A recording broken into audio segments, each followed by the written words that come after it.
Hi, this is Dana, and on this channel I speak about spiritual warfare. I have another channel on astrology and a Facebook page on which I wrote prophetic writings for years. I invite you to read the prophetic writings. As I said before, the information I share there is different from the information I share in these videos, simply because I usually share from recent experiences or current experiences, selective information as guided by God. So whatever I shared in the prophetic writings, most of it you won't find in the videos, as at that time I was in a different phase of my spiritual fighting. Yeah. So I invite you to read the prophetic writings.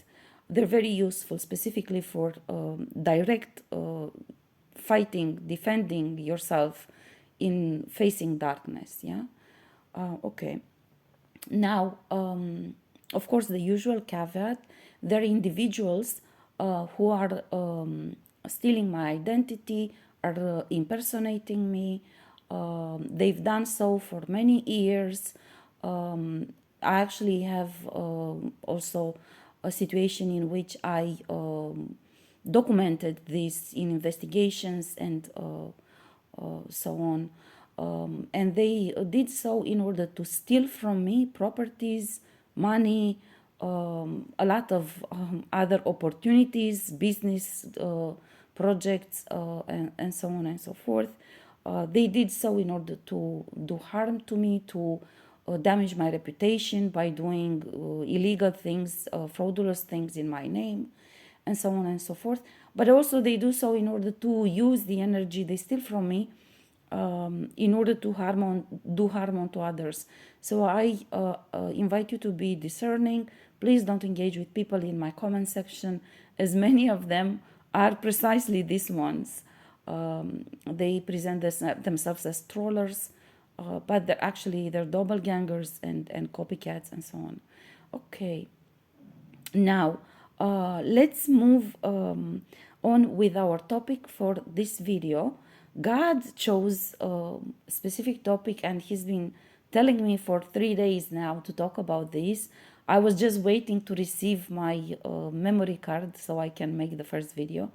But God is, I don't know why, He seems to be very insistent that I have to talk about how basically what God has been showing to me, talk about how you deal with toxic people. Yeah. And I said, well, in what way you mean? God showed me that there are individuals who are in specific situations where they are forced to deal with toxic people. They cannot avoid these individuals, and they seem to have problems in cutting them off or putting them in their place. So essentially, God showed me, explain how you deal with them when you have to deal with them. You cannot push them aside, but you have to deal with them, or you have to put them in their place so you can cut them off. Basically, this is what the two situations which God showed me. I don't know who exactly is this in this predicament, and who needs this information, but I will try to give examples with the same caveat, namely that I do believe that the way you deal with situations and people is very much personal and pertains of your personality. That is not to say that you cannot change. You can change and you evolve, and I'm a living proof of that. Of course, I learned how to deal with toxic people by having to deal with many toxic people in my life, unfortunately. That's one thing. Another thing is, as I said in another video, is that from very early age, I was assigned big projects, and also my previous career was in such a way that I was supposed to engage with many, many people, particularly at the events, at conferences, seminars, receptions, and so on. Usually, you have hundreds of people, thousands of people attending, and it's exhausting, of course.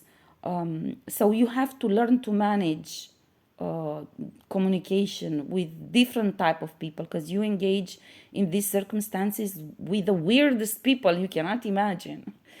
And you still have to preserve your focus and your efficiency in whatever you have to do. Anyhow, so I saw how I evolved myself, and I learned how to put them in their place simply because they were overwhelming me. I mean, it's literally like you have a vampire who's sucking your blood, and you have to survive somehow. You have to learn how to do this. And as you keep doing it, you get better and better at it. That's my point. So I believe that, yes, if somebody is in need for information, I can share my experience, or at least one or two examples from my experience, and you can try it if it fits your profile, or you think you can manage it, because many times it might not fit your profile, but if you learn how to do it, it's fine. I was aiming to be an actor before I was forced to get into diplomacy. So for me, it wasn't that difficult. I just needed to imagine how to do it. Okay, I'll give you an example so we don't keep talking. I'll give you one example. I asked God to choose examples that He wants me to give. And He showed me one example from my career. And I'll say this, there are many files which I dealt with. At one particular point, I was in Berlin, at the Romanian embassy in Berlin, and the topic that I was dealing with, that God refers to, was referring to Moldova, which is a neighboring country of Romania. But also, most of the territory of Moldova used to be part of Romania a long time ago. Yeah, so it's a sensitive issue mainly. Yeah. Now, of course, after the end of the Cold War, Moldova is an independent country, but it's neighboring Romania.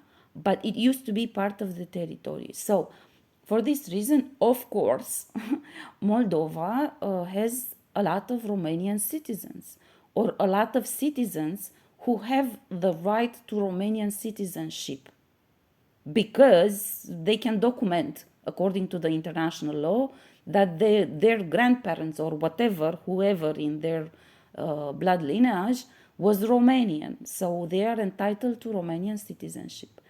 Now, this is a very sensitive issue. And I was, as I said, in Berlin, and one of the political leaders from Moldova was visiting Berlin, and had a conference at one of the think tanks in Berlin. And of course, we were those dealing with the relation with Moldova from all embassies were invited to attend the event. It was one of the debates on foreign policy relevant to all embassies.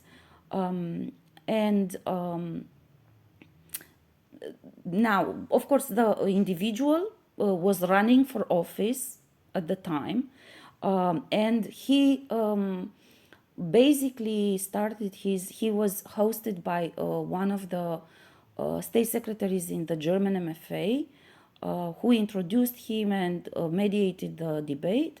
And basically, the Moldovan leader basically started complaining about Romania. Yeah. And he said, which is not very diplomatic, I must say. So I will make a few notes so you'll understand the context. It is not very diplomatic to complain about another country, particularly when Romania and Germany are NATO and EU allies. So you're going into a country which is ally with the country that I was representing, yeah, and you're complaining publicly. Normally in diplomacy, if you have something to complain about, you do it behind closed doors. Yeah, that's your privacy, you can do whatever. But in public, when you do this, it's an offense to the Romanian government, right? On the other hand, as well, the German host was not supposed to allow this kind of public discussion about one of his allies. Anyhow, this is the context. And the Moldovan leader complains about Romania, and basically his complaint was that Romania is very forcefully issuing massive, he said, massive passportization, namely that Romania was issuing a massive number of passports, Romanian passports, to the Moldovan citizens. Yeah, and massive passportization is a very old topic in foreign policy. It pertains to security and border control.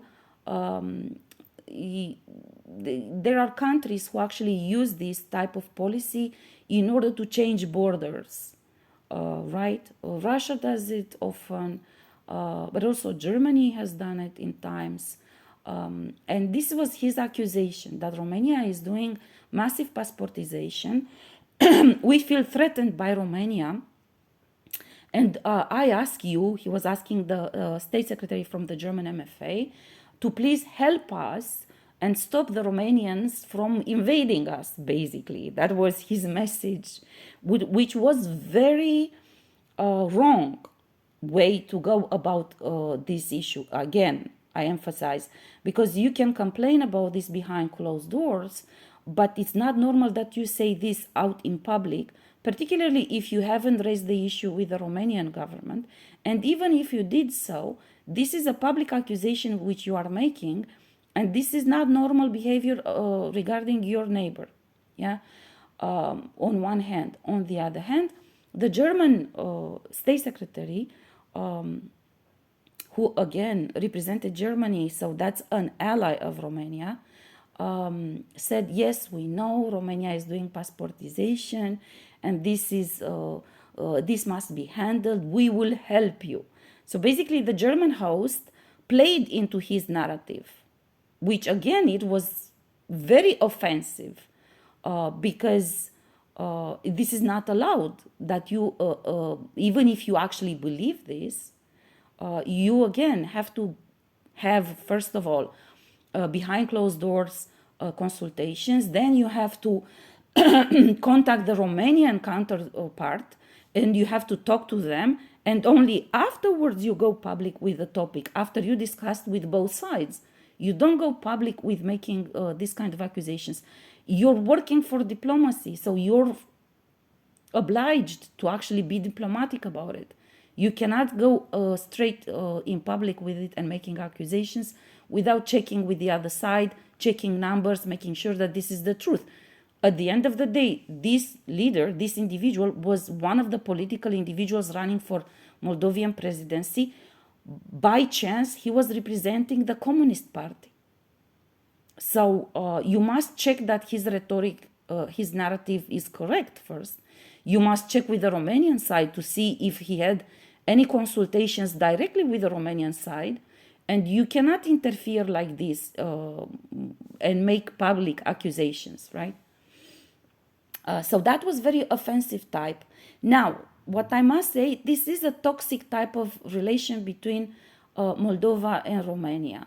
Many Moldovan leaders, particularly the Communist Party, is issuing this kind of accusations, constantly.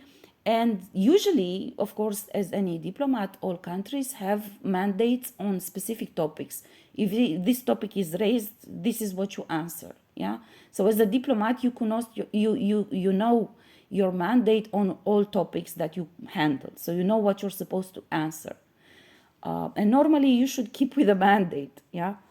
Now, I don't always keep with a mandate because I didn't always agree with the mandate. My mandate as Romanian, we were 4 or 5 representatives from the Romanian embassy in the room. None of my colleagues wanted to speak. I made a sign to others, some of them actually had leading positions in the embassy, and I said, are you answering? And nobody wanted to answer because they knew this is a usual scandal and toxic type of issue, which Moldovan leaders, some of the Moldovan leaders, are raising in public events in order to start quarrel, And our mandate, or the Romanian mandate for that topic, used to be at the time, you have to answer Romania is not doing passportization. Romania issues this number, and we had a long list of numbers, how many passports Romania issued in this month, in that month, in whatever. Very defensive kind of approach, right? This was our mandate, to just give numbers and to say, no, it's not true, we're not issuing passportization, which is basically the policy of issuing a massive citizenship to different people.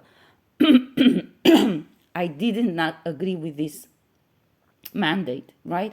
Because I felt like this is pulling me in their toxicity, and is also embarrassing me with a very defensive position, which I don't believe it's ever the way you go about in confronting a toxic person.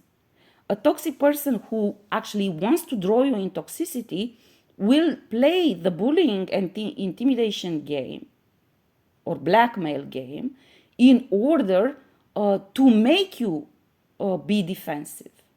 And I personally never liked this. And I'm like, nah, fuck mandate. No, I'm not doing that. I have a clear position on this. And I asked my colleagues, I said, are you speaking? Nobody wanted to speak. Everybody was like, no, this is embarrassing. This is stupid. Let it slide. I'm like, no, fuck, I'm not letting it slide. What do you mean? So I asked to take the floor, and I will give you the example, and then I will explain to you the psychological dimension of it, so you will know how to apply it yourself. Yeah. So what I said to him, I said, listen, first of all, I would like to address the host, the German state secretary who's hosting the event. Sir, you have said that you agree with the Moldovan guest, namely that Romania is doing passportization, that you are planning to help Moldova deal with this issue created by the Romanian government, which I'm representing here. I took note of what you said, and I will report back in the capital. But I just want to make a note before I do that. I think you have a wide experience in giving some advice to the Moldovan side, considering that Germany has done passportization in Romania, and we have 1/3 of the country literally empty. There are full villages with no inhabitant, because all of them were Romanian German citizens for whom you issued not only passportization, but also legislation favoring them to return to Germany. So since you have done this in my country, I would be interested to learn what is your advice that you're giving to Moldova. And I just want to warn you that I'm going to inform my capital of your plans to help Moldova in dealing with Romania, to mediate between us.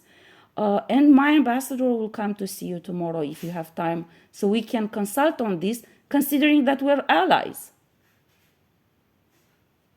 So that was the first part of my intervention. And then I turned to the Moldovan representative, and I said, look, I am not going into the discussion of what massive passportization means to you. I'm not going to talk numbers, okay? What I would like for you to shed light on is the following questions. There is international law regarding who is entitled to receive a passport from a different country than their own residence country. Yeah, is it true? Yeah. Is Romania following the international law dealing with issuing passports to the Moldovan citizens? Yes. So basically, I was asking, he was answering. So it was a direct dialogue. I did not make an intervention. I have a couple of questions, and I would like you to shed light by answering them. Is there international law overseeing this? Yes. Is Romania following the international law provisions in issuing passports to the Moldovan citizens? Yes. Is Romania breaching the law in this field in any way, shape, or form? No. Now, are the Moldovan citizens free, willing, applying for passports, or are the Romanian government representatives following Moldovans around on the street and asking them to get passports? And he says, no, no, no. The citizens are asking for passports.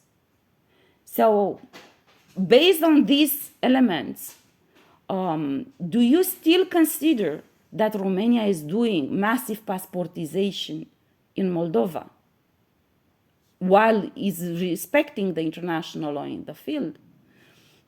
And of course, the individual answered, yes, I still consider that Romania is doing massive passportization. And he had like this, very strong accent when he answered that. So I said, well, sir, according to the international law provision there, your predicament is not with the Romanian government. Your predicament is with the fact that you simply have massive number of Moldovan citizens who are entitled to Romanian passport, and basically they're just massive numbers of Romanians living on your territory. So basically, at this point in time, I have to say actually that I did not expect this. I was just trying to put him in his place, because I was not willing to be drawn in a toxic discussion where I would have a defensive type of attitude, where I would explain we issued 3 passports, 10 passports. No, man, listen. You have a bigger problem. You have a bigger problem and you're trying to avoid it. Namely that you have Romanian citizens. That was Romanian territory some years ago, okay? So don't come to me with bullshit. Now that why are Romanians issuing passports? Simply because you used to be Romanians and your citizens have entitled to passports. That's it, So basically, I gave you the example. The psychological way in which I deal in certain circumstances with these kind of individuals that are toxic and they're trying to draw you into a toxic dialogue, basically, in which, because a toxic dialogue basically is he said, she said, he said, she said, and you keep repeating the same thing, but you don't never get anywhere, anyhow, and everybody keeps repeating the same thing, and you don't get anywhere. So my point was, first of all, in this kind of circumstances, when I know from the beginning, it's not only this one, also in staff meetings, I used to do this. When I know from the beginning that you're toxic and your intent is toxic, it's ill, you just want conflict and you just want to keep you don't have a constructive approach. You don't want to reach a solution. You just want to make drama, yeah? Or you want to draw attention on you or something like this. Basically, I know what is your answer. So you have to study your individual, your counterpart enough, so you will know what is the message that he wants to put out there, either with you or with a wider audience, yeah? And as you know what is the answer, what is the topic, what is the issue that he wants to put out there, then you start your dialogue with this kind of people in reverse, okay? So you don't fall into trap to get into that, but you actually shape up your intervention, in the discussion in such a way, so at the end of your discussion, he will be forced to acknowledge and to accept your view. So I will not be the one, actually, that you pull into a dialogue. I will force you to say what I want you to say. Do you see my point? So I will basically create the questions in such a way, so I will force you in a corner where basically you have no chance but to say what I want you to say. And what I want you to say is exactly the opposite than what you wanted to project. Do you see what I mean? I gave you the example so you'll understand. So basically, my subliminal message in this dialogue with him was, fuck you. Da? It's done. I don't care. We are doing this and that's over. Enough with this bullshit. Yeah. The polite way to put it, it's an international law which oversees the topic. We are following the international law. I could have said it the other way. I could have not engaged with him, take the microphone and just say, my government is following the international law and is respecting the provisions, and because of this, it's a lawful activity, and so on and so forth. Do you see my point? That was not enough for me. I don't want to be defensive. I will force you to say this, that my country is respecting the international in issuing passports. I will force you to say those people have rights to receive those passports. So at the end, basically, I will not deny that it's a massive passportization, because it's a he said, she said kind of thing. So I don't need to get into that because it's toxic. But I will force you to say that whatever is being done is legal, is lawful, is rightful. And if it's massive, then you will regret. Basically, this was the end of the discussion, that he regretted that he said that there was massive passportization, because at the end of the dialogue, I forced him to acknowledge that it was a legal massive passportization, which raises a deeper question. Well, you have a lot of Romanian citizens. Why? Do you see? I hope I'm trying to explain to you my logic. At the end of this, the entire audience started laughing. Actually, I was not planning to make it embarrassing for him, to be honest, because it was not my plan that everybody laughed at him. But this is what was the result, and he regretted of bringing that up. He knew that I was in the room, actually, because before he went to the podium, the Moldovan ambassador presented him to me. He said, look, this is Ms. Marca from the Romanian embassy, and so on and so on. So he knew I was in the room. He took a chance to bring up a conflictual topic about Romania. Now, it was my job to actually intervene and, of course, to defend the government and country that sent me there. But what I wanted to point out to you is that I will not accept to be drawn, like my mandate was, to be drawn into a defensive position, because this is what they feed on. And in trying to justify myself to you. No, up yours.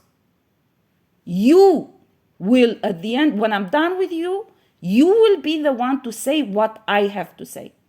And you will say that I am right, basically, essentially. So I will force you, I will choose the topic in such a way to shape up the dialogue between us in such a way that at the end of it, you are forced to say what I wanted to say.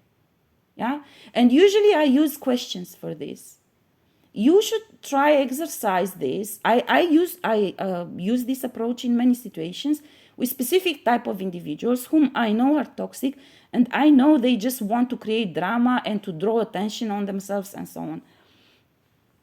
So you basically sit with the topic and try to find questions in such a way so you will corner and force the other individual into a position where he has to state exactly what you intended to state.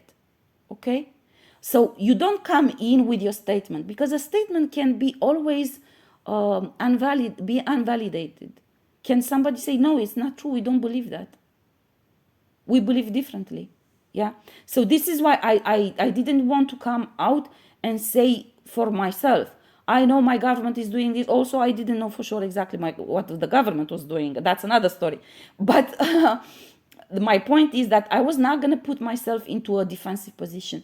So instead of me saying Romania is doing right, Romania is following the international, Romania is doing this, Romania is doing this, I shaped up the questions in such a way so he would be forced to actually say all this. So at the end of the day, there was basically his complaint about the Romanian government was dismantled. There was basically nothing to complain about, yeah, because if you yourself, you said Romania is following the international law, there's nothing you can complain about, yeah. So this is one example, and I see it's already 30 minutes, so I guess I don't have time for another example. So this is one example of how to deal with toxic people. You study them, you study what they have to say, you know what they have to say, and you decide what is your message that you want to get through, and you shape up the presentation of the message in a totally different form. And you find the right questions, so you will force the other one to say that message, not you. Yeah, you will force the other one to say what you have to say. So by that, you killed the conflict and the drama and the going back and forth, throwing words at each other. One says yes, the other one says no. Do you see my point? Basically, you got the other one where you wanted by stating exactly at the end of your dialogue exactly what you wanted to say. But he's gonna say it. If he's gonna say it, then there's nothing that there has to be discussed afterwards. Yeah, I hope this is clear, and I assure you that I use the same approach in many situations.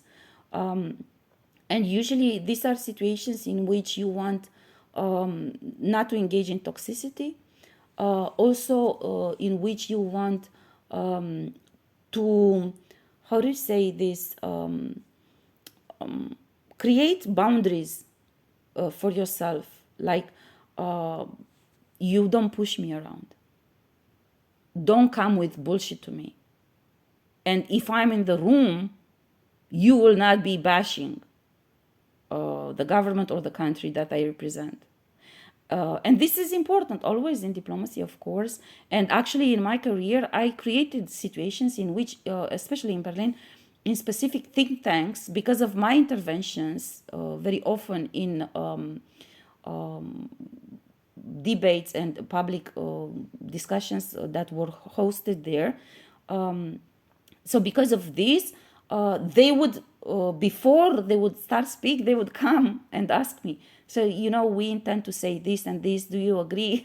Something like, so this is important. This is a reputation. This is creating boundaries, and in specific type of context, gaining respect of others. Respect, let me specify in which way. Respect in terms of noticing and knowing that they have to take you into account. Your opinion matters. And if not, there are consequences.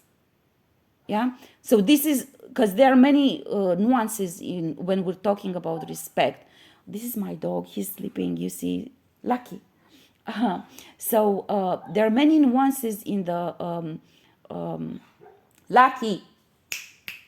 There are many nuances in respect in many ways. But this is one particular type of respect in which they don't have to like you. And this was always my point in my career. You don't have to like me. I'm not bothered if you don't like me. It's fine if you don't like me. Not everybody has to like me. Also, you don't even know me. How would you like me? Here, we're here to do a job. And for me, the most important is that you take me into consideration, you take me into account, and that you don't dare to do this shit to me, because it was very rude what he did, what that individual did. You don't do this. Even if you have, again, that problem, then you consult in bilateral, behind closed doors. You discuss with the Romanian government, with the German government, whatever. And I was very honest, and indeed Germany did passportization in Romania. I normally wouldn't have said that. This is not an issue that we argue about publicly, but I was very upset because the German host should have asked the Moldovan guest to be a little bit more respectful to the Romanian government in that public setting. It's not normal that you allow the Moldovan political communist leader to bash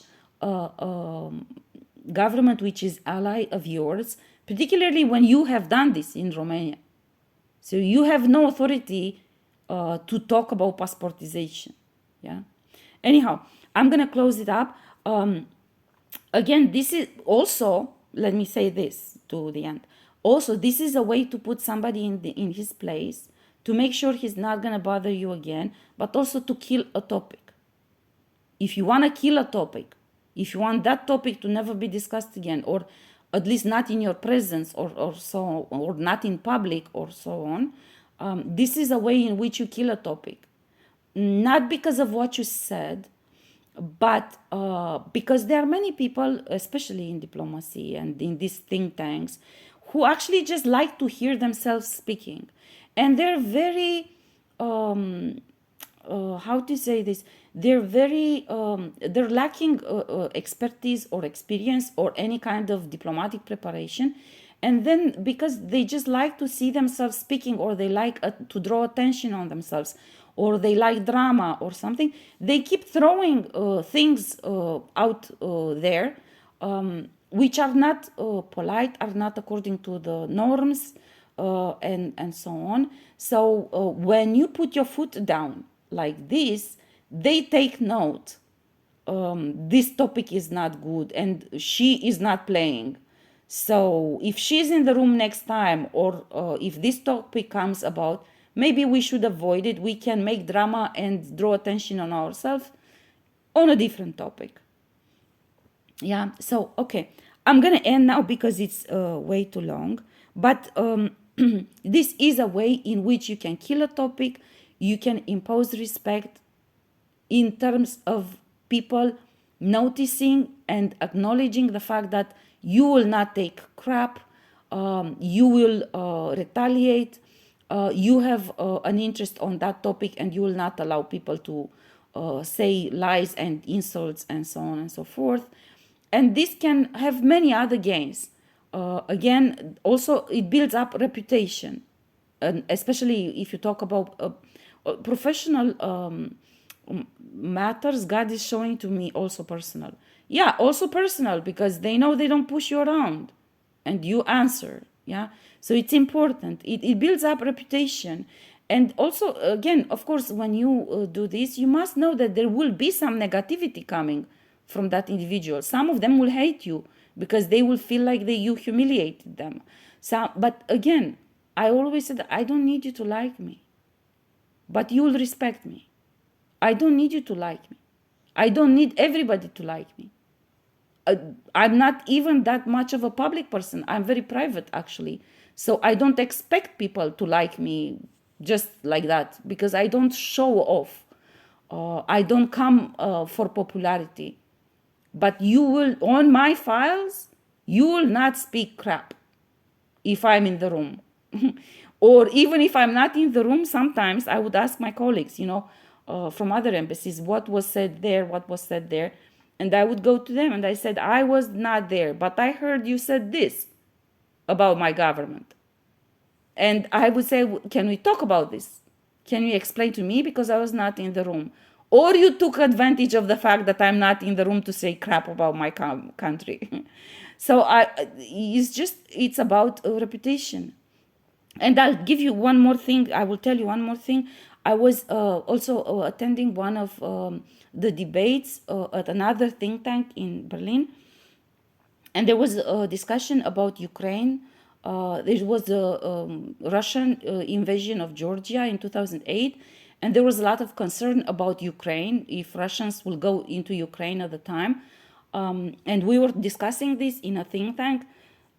So one of the individuals, actually very much appreciated expert on international relations and security policy, wanted to make an intervention on Ukraine. He was actually speaking, and I raised my plate, which is a sign basically that I want to speak. When he started speaking, I raised my plate in showing that I want to speak next. you know. So basically, when he saw that I want to speak, he made a pause and he turned to me and he explained to me to sort of get my approval of what he wanted to say. And he was, I have a picture of that. It's very funny because he was with his hands towards me and he said, no, no, no, please understand me. I did not mean to say this and that and that. And my boss at the time was in the room, you know. And he said, where does this man know you from? Why is he so afraid of you? But we had a very polite discussion. He was not rude to me. I was not rude to him. And they said from different think tanks and public debates where I took part. And he said, well, why is he so afraid of you? Why is he doing this? And he said, that's fine. I don't mind. It's better for him to be afraid of me than to have him talking about my topics or my files or the country I represent in a bad way. That's fine. It's and actually he said, yeah, but how, where do you want to get to this? And I said, maybe one day I will teach them to sing the anthem of my country when I get in the room. But that was a joke, of course. But that's a message in it, if you want to understand it. It's gaining reputation. And this is very important because there are many people who will be attacking you only because they think they can. The second when you teach them they can't, they will respect you. They will not like you, but they will respect you. Not respect you in the admiration type of respect, but they will, sometimes they will respect you because of fear. Sometimes they will respect you because you stand up and you have a point to make and you have your own arguments and you stand up for yourself and so on, you know. But this is very important. This is actually part of standing in your light. Managing how to do this is part of learning to speak your truth. And I do believe this, and I will close after this, that people shouldn't be so afraid that others won't like them or that they're uncomfortable. You should have more principle, more values, and you should be able to stand in your principles and values without being concerned so much about what's the effect on it. People, for some reason, particularly in recent decades, are very focused on being popular. Also because promotion and business opportunities and career opportunities are very much focused on ass kissing, unfortunately, and group interests. Now that I do spiritual fighting, I learned also because there are these convents and these Masonic organizations where everybody is involved, or so many are involved. But I think this is important. Anyhow, if you want to deal with toxic people, this is how you deal it. This is one way to deal with them. There are many other ways. This is just one. And I will stop this video now because it took long enough, okay?